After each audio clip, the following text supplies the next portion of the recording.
toutes et à tous.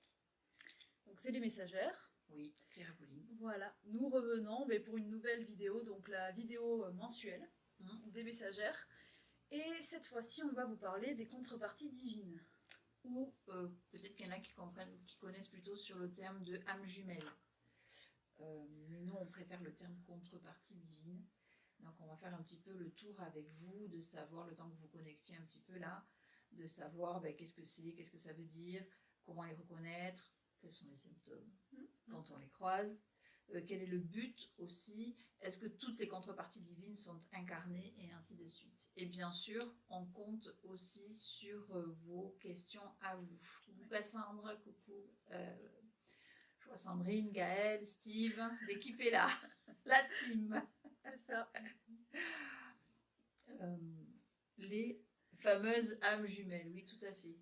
Oui, Steve. parce qu'il y a âmes jumelles, certains appellent ça des flammes jumelles Ça, aussi. c'est encore autre chose en plus. Oui, mais il y en a qui les appellent comme ça. Oui, c'est quoi encore les autre chose. Steve, arrête. Il y a Myriam aussi qui nous rejoint tout à l'heure. Ah, trop bien.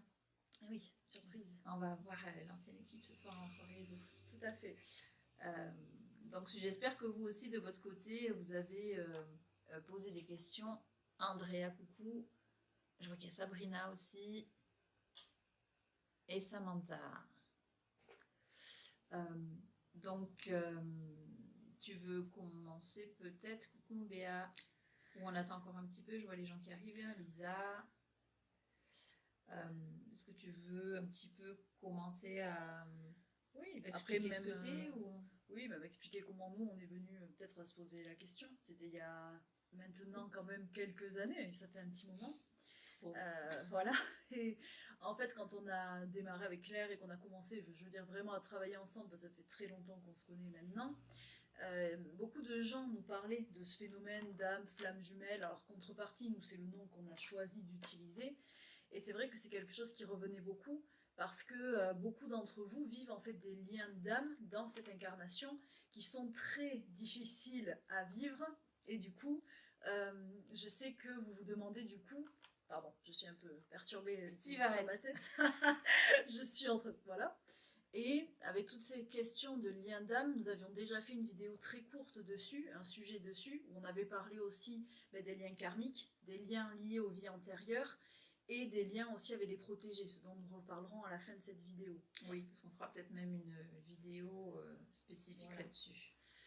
Parce que souvent, effectivement, les gens viennent nous voir en séance et ils nous disent « Je suis dans une relation compliquée et je suis sûre que c'est ma contrepartie divine ou mon âme jumelle parce que c'est obligé, parce que ci, parce que ça. » Et on verra qu'en fait, les âmes jumelles, c'est pas du tout courant. Heureusement. Heureusement, malgré ce que les gens pensent, parce que les gens voient ça vraiment d'une façon très romantique. Et c'est vrai que ça peut l'être, mais c'est plus souvent l'enfer que le romantisme et que le paradis, je vous le dis, par expérience. Et puis aussi pour le vivre avec toutes mes clientes ou mes clients qui l'ont vécu. On peut démarrer sur comment ça arrive à la base. Comment est-ce que c'est créé? Parce que du coup, c'est un lien que vous avez... pour la vie, pour la création, on va dire, de l'incarnation. Oui, ça, si tu veux, pour l'éternité, voilà. On peut le dire, hein, vraiment. Et que tout le monde a une contrepartie divine. Après, tout le monde n'a pas une contrepartie divine qui est incarnée en même temps que soi. Donc ça, c'est important par contre de l'entendre. Donc une contrepartie divine ou âme jumelle, qu'est-ce que c'est? Ça se passe vraiment au moment de l'expulsion de la source de toutes les étincelles qui ensuite vont devenir des âmes. C'est-à-dire qu'au début, on est expulsé de la source, on est juste de la lumière, juste des étincelles. Et c'est à ce moment-là que deux étincelles vont se reconnaître comme étant l'autre, en fait, la contrepartie parfaite de l'autre, la même vibration, la même énergie, la même intensité, mais dans la polarité opposée. Donc c'est pour ça qu'on se retrouve avec une polarité féminine et masculine. Ou qui sait, masculine et masculine, peut-être aussi. Donc ça, c'est à ce moment-là que ça se passe. Et ensuite, bon, il y a plusieurs paliers, plusieurs filtres où on va devenir des âmes et on va venir commencer à s'incarner et donc à vivre des choses. Ce qui est très important vraiment de comprendre ça, parce que ça veut dire que votre contrepartie divine, elle est dans le même cycle d'incarnation que vous. Oui, elle a le même âge, d'accord ? Elle est sortie de la source en même temps que vous. Et ça, c'est très important, parce que la première façon de savoir si une personne, c'est votre contrepartie divine, c'est de calculer au niveau de sa numérologie dans quel chemin de vie elle est. L'autre aussi, vous, et ensuite, s'il y en a un qui est en 3 et l'autre est en 8, par exemple, ça ne peut pas être votre contrepartie divine. C'est-à-dire que si vous êtes en 8, votre contrepartie divine, elle est en 8 aussi. Ou si vous êtes en fin de 8, elle peut être en début de 9, ou en fin de 7. Vous voyez, mais vraiment, normalement, elles sont vraiment sur le même chemin, elles vivent les mêmes choses au même moment, ce que l'un fait progresser l'autre, et ainsi de suite.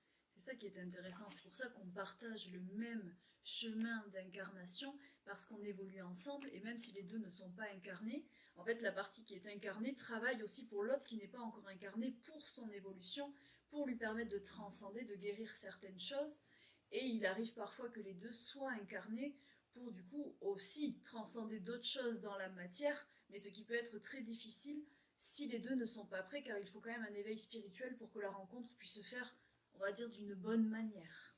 Oui, parce que souvent elles se rencontrent, ces contreparties divines, et justement cette rencontre en fait va provoquer chez l'une des deux personnes un éveil spirituel assez fort, voire même des fois violent, un peu perturbant, et vu qu'il y en a un qui va s'éveiller et qui va avoir envie de vivre cette relation, et que 99% du temps, ou peut-être même 99,999% du temps, l'autre en fait va flipper, en fait, il va avoir peur. Il va pas comprendre ce qui lui arrive, il va vraiment être dans cette relation qui est vraiment très attirante, envoûtante, et ainsi de suite, et il va flipper, et qu'est-ce qu'il va faire ? Il va fuir. Tout en étant irrémédiablement attiré. Donc il va fuir, et il va revenir. Il va fuir, et il va revenir.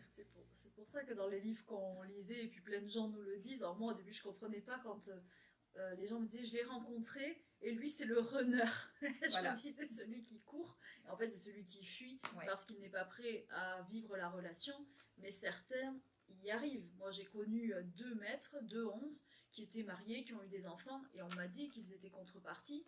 Ils ont vécu leur vie terrestre de guide ensemble, et lorsque par contre la partie féminine, la femme s'est éveillée, ils se sont séparés parce qu'ils n'arrivaient plus à se suivre.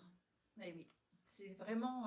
alors on le sait, déjà dans la vie de tous les jours, sans histoire de contrepartie divine, c'est déjà pas facile de grandir et d'avancer en même temps, au même rythme, sur le même chemin. Donc ça, c'est même contrepartie ou pas contrepartie, mais vraiment, ce lien de contrepartie divine, d'âme jumelle, c'est vraiment quelque chose, pour ceux qui l'ont vécu et qui le vivent, c'est vraiment quelque chose de tellement puissant que souvent les gens ils vous disent c'est plus fort que moi. Et c'est vraiment vrai en fait. Et ça, c'est pas facile à vivre du tout. Alors pour la personne qui va être réveillée spirituellement, elle va comprendre, elle va essayer de trouver des réponses, elle va essayer de comprendre pourquoi ça fait ça. Mais celui qui va pas être réveillé... Je lis en même temps. Oui, on va lire après le message de Cassandre. Donc celui qui va pas être réveillé par contre, il va être tellement subjugué par ce truc-là, il va tellement pas maîtriser ses sentiments, ce truc, il va pas comprendre pourquoi il a tiré, pourquoi ci, pourquoi ça, que du coup il va préférer fuir, parce que c'est plus facile pour lui pour continuer son incarnation normale. Et oui, parce que l'autre qu'il rencontre, si vous voulez, c'est comme si c'était... soit on est le yin et c'est notre yang, ou inversement, même si nous on est complet à l'intérieur, on a aussi notre polarité masculine et féminine chacun en nous, mais c'est là, c'est juste que c'est l'autre qui vibratoirement nous correspondrait le mieux sur le plan énergétique, et donc le plan pour créer une fusion émotionnelle et spirituelle quand même dans la lumière. Mais du coup, peut-être que les deux n'ont pas vécu le même chemin, même si on se suit, même si cela se ressemble, on n'a pas forcément le même âge, pas forcément même la même place sociale, on n'est pas forcément au même endroit. Parfois, c'est du coup compliqué pour celui qui s'éveille. Oui, alors on va répondre quand même à Cassandre qui nous dit, donc l'autre s'il n'est pas incarné, il est à l'aise, tranquille à la maison, pendant que l'autre travaille dans l'incarnation, où il travaille aussi quand même lui à la maison, à la source. Alors oui, bien sûr, il va aussi faire des choses, il va progresser, il va nettoyer ses incarnations passées, il va comprendre, il va préparer sa future incarnation qui jouera pour les deux. Mais ouais, lui, il est quand même plus tranquille. C'est toujours plus facile quand on est là-haut que quand on est en bas, c'est sûr. Mais On peut par contre effectivement lui demander de l'aide Voilà. pour plein de choses. Donc ça, c'est Travailler intéressant avec. quand même. Oui, bien sûr. Nous, on le fait avec certains de nos clients qui ont besoin de travailler leur équilibre, même juste émotionnel, de guérir des choses. Vous savez, ce manque que parfois vous ressentez et que vous ne savez pas expliquer, il manque quelque chose. Et en fait, votre contrepartie, même dans l'astral, peut vous aider à remédier à certains de vos blessures, si on peut dire comme ça, et guérir certaines choses.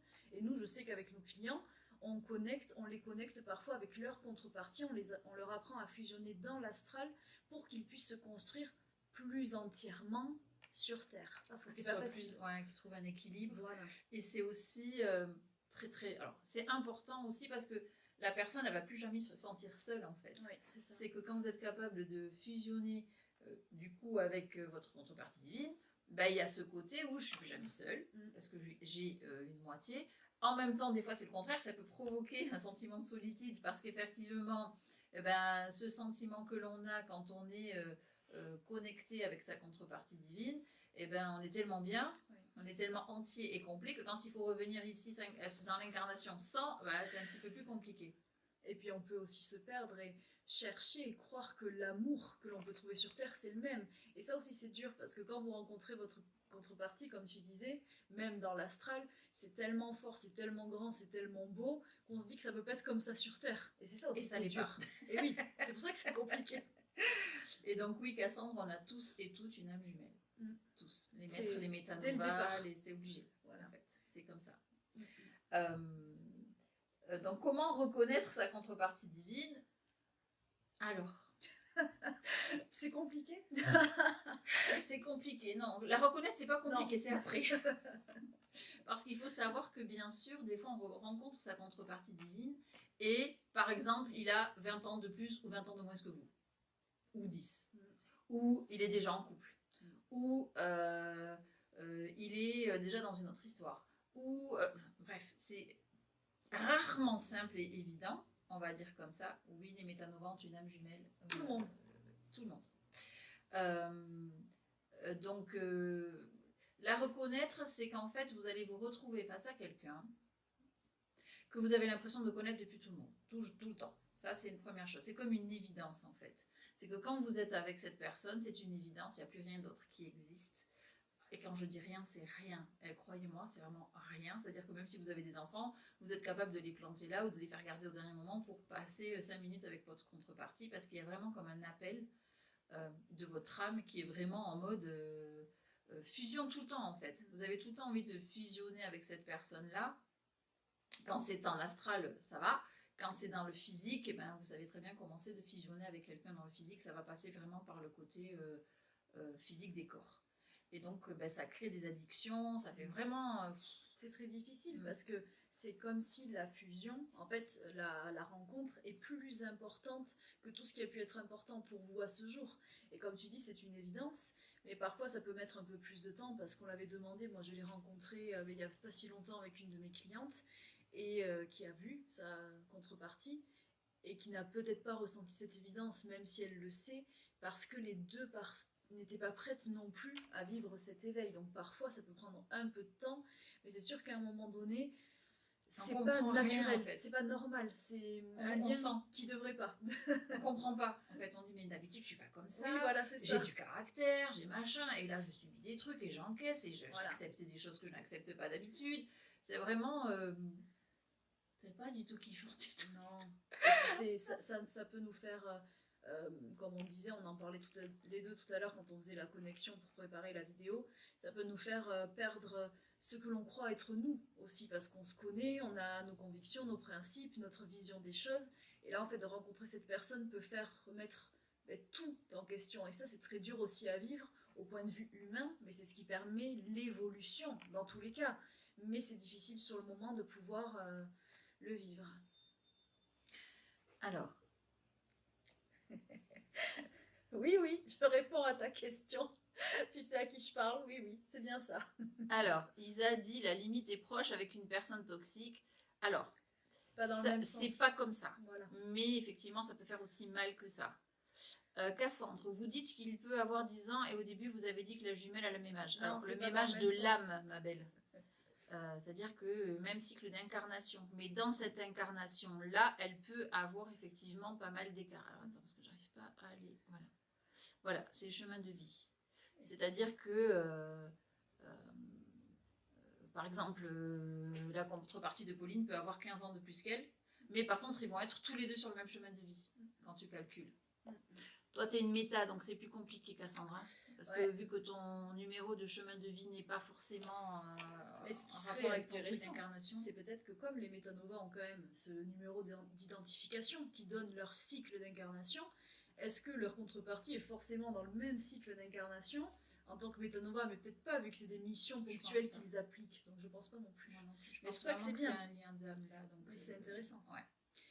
Et ah oui, et qu'est-ce qu'il y avait? Non, Isa, quand tu disais c'est pas une relation toxique, c'est une relation qui peut devenir toxique si l'un des deux n'est pas prêt et qu'il rejette l'autre, qu'il lui fait du mal ou que ça nous fait changer qui nous sommes. Et comme toute autre relation, mais à la base elle n'est pas toxique, c'est une fusion des âmes, des étincelles pour apporter de la lumière sur Terre. Donc ce n'est pas fait pour l'être, mais comme nous sommes humains et que nous aimons bien dénaturer tout ce qui peut être beau, parfois ça peut le devenir. Oui, et puis il reste quand même l'ego et ainsi de suite. Donc, on va avoir l'impression effectivement que cette contrepartie divine que nous, on aime plus que tout, nous fait du mal. Oui, c'est ça.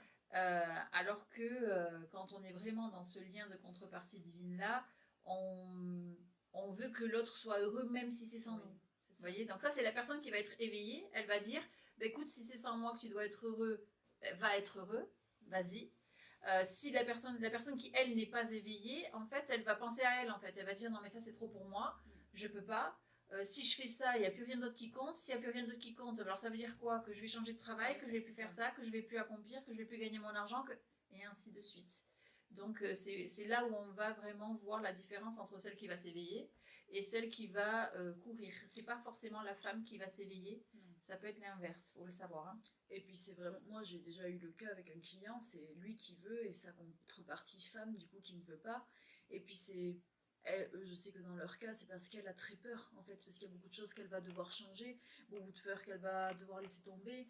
Elle a déjà souffert et elle a redonné toute cette importance, tout cet amour, toute cette presque ce pouvoir, même si j'aime pas ce mot, à l'autre. Ça fait peur, même si elle sait qu'il ne voudra jamais lui faire du mal. Elle en est persuadée, elle veut y aller, mais on ne sait pas, parce que c'est tellement puissant que ça fait un peu peur. Exactement.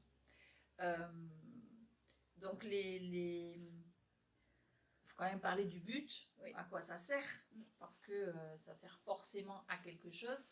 Donc, comme tu le disais tout à l'heure, ça existe, les âmes triplettes et plus, comme il y a des triplés humains, quadruplés, où je vais trop loin dans le machin. Alors, c'est des étincelles à la base, donc c'est pas... je pense que vraiment, chez les méta, il doit y avoir vraiment quelque chose de spécial. Non, mais par contre, là, je rigole pas. C'est que tout à l'heure, quand elle posait la question, tout à l'heure, c'est comme si on m'envoyait un peu une info de, effectivement, les métanovas, c'est différent. Oui. Donc, ils ont une contrepartie divine et peut-être qu'ils en ont même plusieurs. Oui, j'avais cette impression-là. Ça fait peut-être plus comme les équipes. Un peu comme les équipes qu'on avait vues la dernière fois. Non, mais ça m'étonne pas. Oui. Et que du coup, c'est possible qu'il y ait quelque chose d'autre. Imaginez déjà pour vous, les métanovas, c'est déjà compliqué en amour. Alors si vous avez plusieurs contreparties divines. En fait, les métanovas, très très très souvent, ils tombent amoureux des âmes. Donc sans genre, sans rien du tout. Et oui, c'est pour ça. Donc effectivement, il y a possibilité que ça soit un peu différent pour les métas. Hein. Mais ça, il faudra qu'on se reconnecte et qu'on fasse un truc un peu spécial pour ça. Ça peut être bien intéressant. Vraiment. Mais les métanovas, les âmes jumelles ont pour but ultime de fusionner parce que quand ils fusionnent, en fait, c'est vraiment comme justement, encore une fois, une union de polarité et ainsi de suite. Donc, ça va dégager énormément de lumière.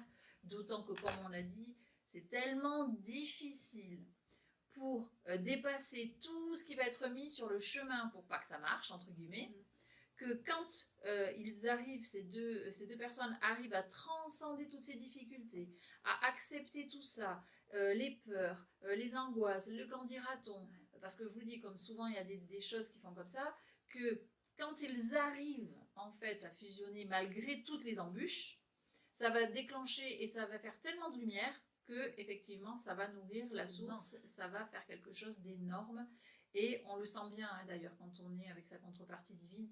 Les peu de fois ou le peu de temps où ça marche, on va dire ça comme ça, parce que souvent, alors il y a des, comme encore une fois, il y a des contreparties divines avec qui ça marche très bien. Hein. Et souvent, Vous allez voir des gens qui sont en contrepartie divine, mais qui ne sont pas mariés ou qui ne sont pas en couple. Ça aussi, parce qu'elles ne sont pas forcément censées être amoureuses, hein, ces contreparties divines.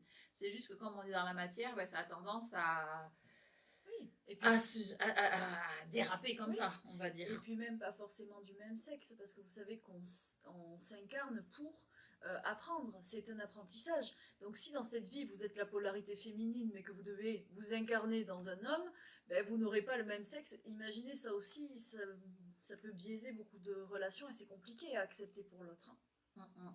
Ah oui, là c'est encore autre chose, quoi. Ah oui, c'est vrai, Lisa qui raconte, moi j'ai rencontré ma contrepartie en astral avec Pauline, le plus beau jour de ma vie, je ne connaîtrai jamais ça sur Terre. On te le souhaite pas. Déjà il n'est pas là, donc voilà, c'est pas possible, et vraiment Lisa, tant mieux. Oui. Te connaissant en plus, tu elle n'a pas un walking celle-ci. Si, c'est pour ça. Donc c'était laquelle contrepartie qu'elle avait rencontrée? Je pense qu'on a vu celle de Lisa. On a vu celle de Lisa en 9 et pas celle du 11. Non, je pense pas. Non, on a vu celle de Lisa. Mais si tu veux, tu peux trouver l'amour. Moi, je m'étais posé la même question que toi. Tu peux trouver l'amour et que ce soit transcendant, et que ce soit vibrant, et que ce soit merveilleux. Mais pas au point de cette fusion des contreparties divines, parce que ça n'est prévu que dans un certain cas et que d'une seule manière. Oui, mais vraiment, je sais hein, que vous êtes nombreux à souhaiter, à vouloir ça, mais vraiment, moi, à mes enfants, je souhaite de tout cœur que jamais ils rencontrent leur contrepartie divine. Vous voyez, par exemple, je préfère qu'ils rencontrent une personne qui est faite pour être dans cette incarnation avec eux, qu'une contrepartie divine et qu'ils vivent cette chasse éternelle du runner et du malheureux qui attend que l'autre veuille bien lui faire un signe et... je vous assure, hein, vous pouvez avoir tout le caractère que vous voulez, toute la force, la puissance, la spiritualité, tout ce que vous voulez, mais une contrepartie divine, ça vient bien vous mettre un grand coup de pied dans toutes vos valeurs, dans tout ce que vous pensiez de vous, dans tout ce que vous croyez vraiment. Hein. Et moi, j'ai plein de gens qui viennent me voir et ils ont l'impression d'être, excusez-moi le terme, mais des sous-merdes, hein, parce que vraiment, vous êtes plus vous. Vous êtes plus vous. Et c'est pas du tout facile à vivre. Croyez-moi que c'est dur. On a l'impression que les choses nous échappent en fait et qu'on n'est plus nous et qu'on sait pas ce qu'on voulait et qu'on n'a plus de pouvoir sur notre vie. Donc c'est pas du tout facile. Hein. Voilà. Donc dans les cas où ça se passe bien, eh bien, on vous le souhaite. Et puis une contrepartie divine est-elle pour la vie ou fait-elle juste partie? Alors, c'est pas pour la vie, ma belle, c'est pour l'éternité, oui, en fait. Hein. Toujours. C'est pour l'éternité, c'est-à-dire que vous êtes choisi à ce moment de création et c'est pour l'éternité. Oui, c'est chaud, Myriam. Mais en même temps, quand c'est bien, c'est génialement bien. Ça peut être très beau. Quand c'est bien, c'est génialement bien. Comme tu dis, Cassandre, il peut y avoir une fin heureuse. Moi, je te dis, ceux que j'ai vus qui ne sont plus ensemble, se sont juste séparés parce que la partie féminine connaissait l'éveil et qui se sont dit, du coup, ça peut plus marcher. Après, c'était déjà des guides, c'était des 11. Donc, il y avait un autre recul. Quand j'ai eu avec des gens qui étaient dans des cycles d'apprentissage entre 1 et 9, donc c'est l'apprentissage terrestre, c'était très, très, très difficile à vivre pour celui qui n'a plus de nouvelles, qui ne sait pas quoi faire, qui ne sait pas comment vivre, ce côté un peu obsessionnel, donc qui fait très très mal. Donc bien sûr qu'il peut y avoir des fins heureuses, mais je pense qu'il faut que tout, tu sais, comme si les planètes doivent être alignées pour que ça puisse fonctionner. Et ça peut fonctionner, puis sinon il n'y aurait aucun but pour que ça existe. Oui, moi je pense qu'il faut vraiment qu'ils arrivent à être dans la même vibration, tout simplement. C'est alors peut-être que des fois il y en a qui sont prêts avant, il y en a un des deux qui est prêt avant et pas l'autre, et puis peut-être qu'un jour les deux seront prêts, mais ça c'est encore un espoir de flamme jumelle. Ou même si on sait que non, ça marche pas, on a essayé 100 fois, il y a toujours une petite voix qui se dit mais peut-être on sait jamais, peut-être un jour elle va se réveiller et peut-être qu'un jour il va vouloir. Donc ça vraiment, je pense que ceux et celles qui sont en train de vivre ce genre de relation, je pense que le mieux c'est vraiment accepter que l'autre n'est peut-être pas prêt, qu'il ne le sera peut-être jamais. Donc effectivement, je ne sais pas comment dire, c'est comme si ce lien c'est pour l'éternité. Pour l'éternité, vous aimerez cette personne et c'est comme ça. Mais il faut comprendre, il faut garder l'espoir qu'à un moment donné, ça peut ne plus faire mal. Et ça, c'est déjà extraordinaire. Parce que quand on souffre très très fort de ça, de ce rejet, parce que alors là, c'est vraiment, on se sent vraiment rejeté, pas digne, pas mérité. Enfin, tout ce qu'on sait qui n'est pas du tout le cas en plus. Hein. Mais c'est juste que votre mental, là, perd complètement le pouvoir, en fait. Et un animal obsessionnel envers son maître, il n'a pas un morceau d'âme qui traîne dans les animaux des fois? Non. Steve. Et je sais plus à quoi je pensais là pendant que tu parlais, donc Steve a perturbé. Il me tente qu'on fasse les vidéos ensemble, je pense que ça va être vraiment super. Je sais pas, quand tu parlais de ça, je sais pas si ça va me revenir, on m'a envoyé une info. Mais donc, il y a aussi cet espoir-là. Il y a l'espoir toujours que ça va fonctionner, ah, oui. Mais il y a aussi l'espoir que si ça fonctionne pas, on peut ne plus avoir mal. Et surtout, très important, on peut être amoureux d'autres personnes. Oui, c'est ça. Donc ça, c'est très important aussi, Blondière. Et comme tu disais, Myriam, par rapport à l'ascenseur émotionnel, il y a aussi des techniques de soins, de nettoyage comme nous faisons avec l'air, de libération des liens pour que ça fasse moins mal, pour que ça soit moins prenant. Parce qu'après, parfois, vous ne pensez qu'à ça. Et c'est difficile, très difficile à vivre. Et oui, parce qu'en plus, comme on est sur la même tendance, c'est-à-dire que ce qui vous arrive à vous arrive à l'autre. Oui. Mais quand il va pas bien, ben vous n'allez pas bien. Quand il pense à vous, ben vous arrêtez pas de penser à lui et vous comprenez pas ce qui se passe.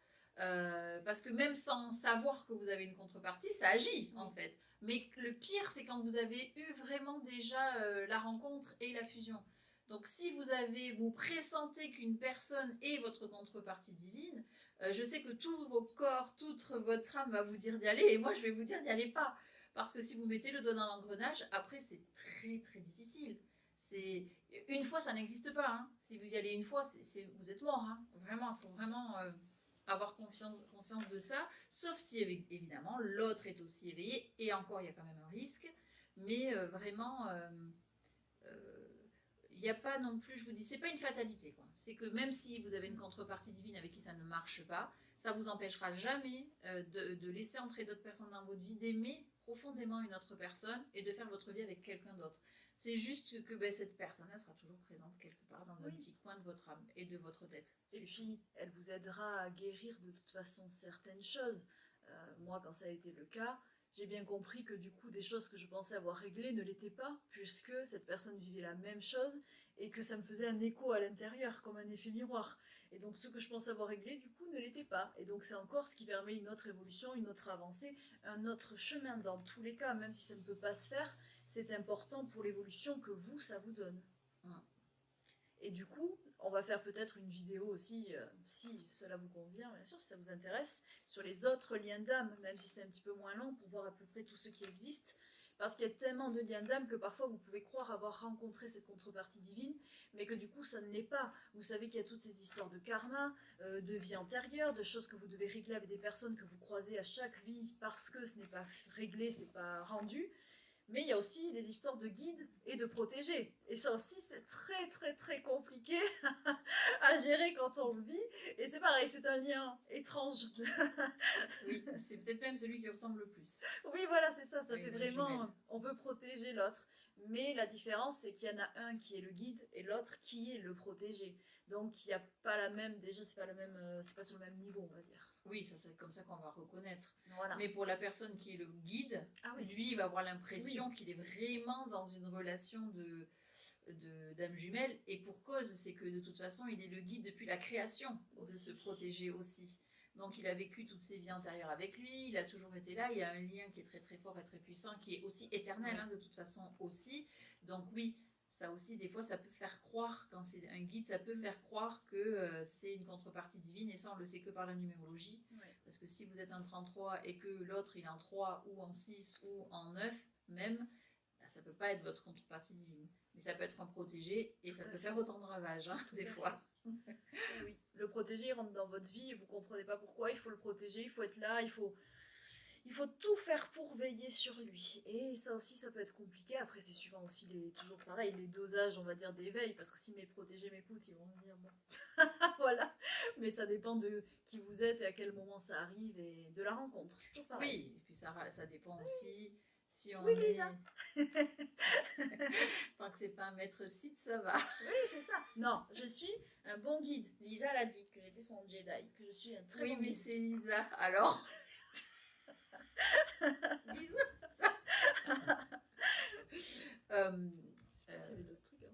Oui, Cassandre avait mis que c'était possible et tout ça.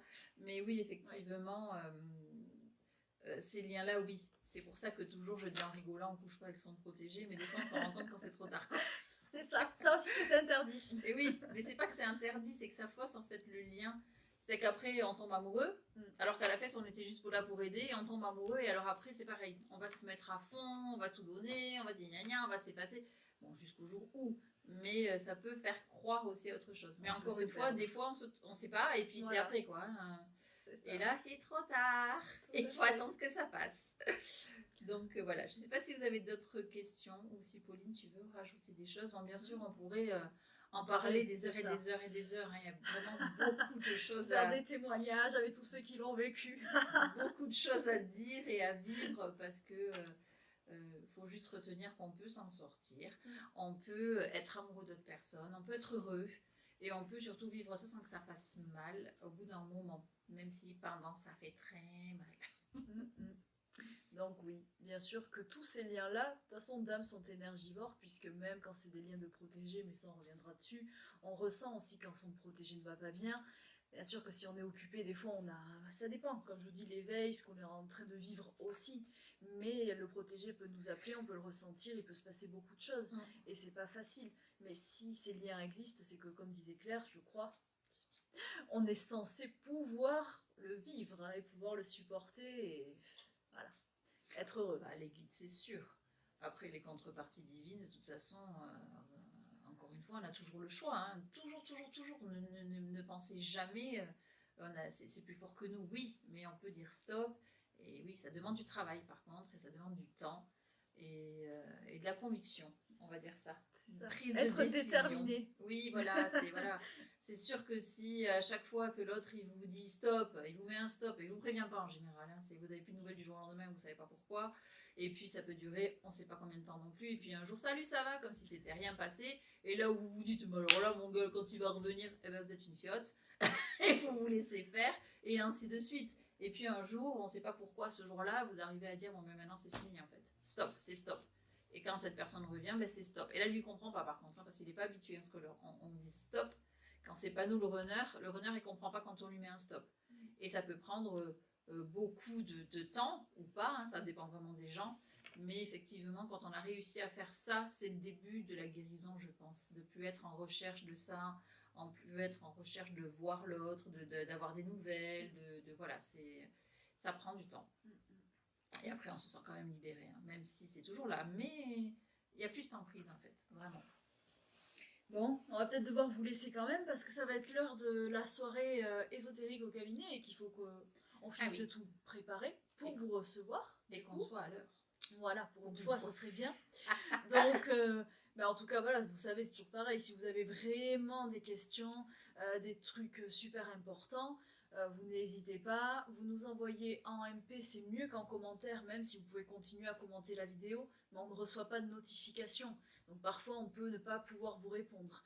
Et si vous avez des idées de vidéos, comme d'habitude, on vous l'a déjà dit, envoyez-nous. Et nous, tout ce qu'on peut traiter, tout ce qui nous semble en accord avec ce que nous sommes, nous y répondrons. Donc en tout cas, on vous souhaite à tous une belle soirée. Oui, très belle soirée. Et puis, à bientôt. Merci. N'hésitez pas à partager. Ah oui, c'est vrai. Ça peut peut-être aider certaines de vos connaissances qui n'osent pas en parler de ce qu'ils vivent. Parce que ça aussi, c'est pas toujours facile quand vous êtes en train de vivre une situation comme ça que vous maîtrisez pas et que les gens vous disent ouais, mais tu devrais faire ci ou tu devrais faire ça, et que vous savez que l'autre comprend pas, c'est pas facile non plus. On se sent un peu seul dans ce genre de relation. Donc ça peut aider, on sait jamais. C'est sûr. On vous embrasse fort. Et puis merci à on vous se tous. dit à bientôt. Voilà, à bientôt. Au revoir.